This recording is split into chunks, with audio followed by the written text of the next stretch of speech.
Hello people, and this is the official start of the Telling is a Lie series because the last one was just kind of me trying to draw you in and also give you a fun little thing to do. This is the official start, which is shading. As you can see, I made a multiply layer and a little indication of where exactly the light is coming from. That's really important to do. Something to remember is that the face is made up of planes. Softer planes, sure, but still planes. And whatever planes are facing the light will be illuminated, and whatever planes are facing away from the light will not be. And any planes that have something obstructing them from the light will be in shadow. It's kind of a whole big thing. I just mark out where the light would be since it's coming from underneath, and fill that in with a lighter red color in a little bit.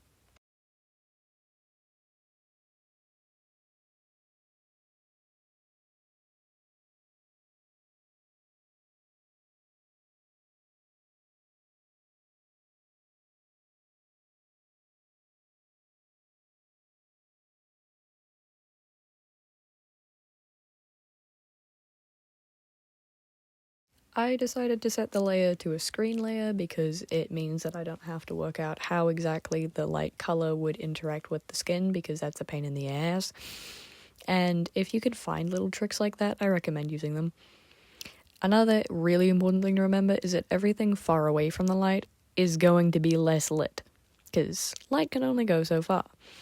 So everything further away you're going to want to make less intense, and stuff in a reflective surface, like the eyeballs, is going to be brighter than everything because it actually is, reflective.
Once I've done that, I just blend everything out, because in a painting like this, you don't really want celled shading.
The next part of shading is, of course, the shadows, or in this case, occlusion shadows, and yes, I learnt that word just for this video.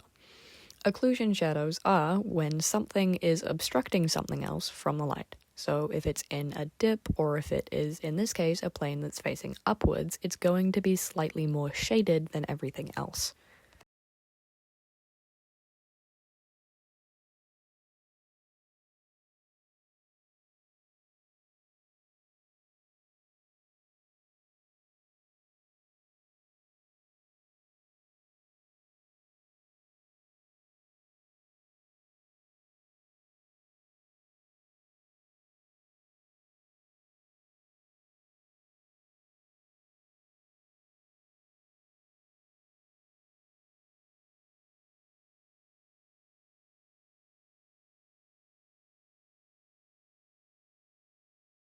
I use a multiply layer for my shadows, which a lot of artists will probably tell you not to do because, I don't know, they think it's unprofessional or something, but there's actually really nothing wrong with it. If you like the way that it looks in the end and it makes it easier for you, then absolutely go right ahead and use a multiply layer, because it just makes things a lot less painful. But if you're going for a specific look, you might not be able to achieve that with a multiply layer, and you might need to find another, technique to do that. But for me, I like the look of the multiply layer, so that's just what I use.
I'm just making the lights in the eyes slightly brighter since it is wet, and wet is extremely reflective and very bright. You'll also get slight shine along the eyelids. I don't actually know what the top one is called, but I know that the bottom one is called a waterline, because like all of the eyeball, it's slightly wet.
I just slap in a quick background color, a quick shadow, which I do warp slightly later so that it looks like it's being cast from, a light from beneath, since that's what the shading is. And that's it. It's actually a lot less hard than it seems once you figure out how to do it, kind of. I'm not sure how to explain it, but like a lot of things in art, once you get it, you've got it forever.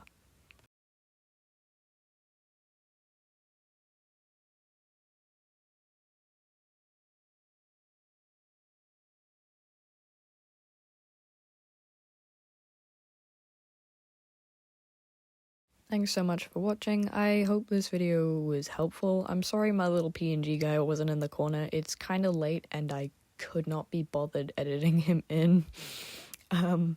So you're alone today. I'm sorry. But yeah, hopefully you enjoyed, and if you did, maybe consider liking and subscribing. Bye.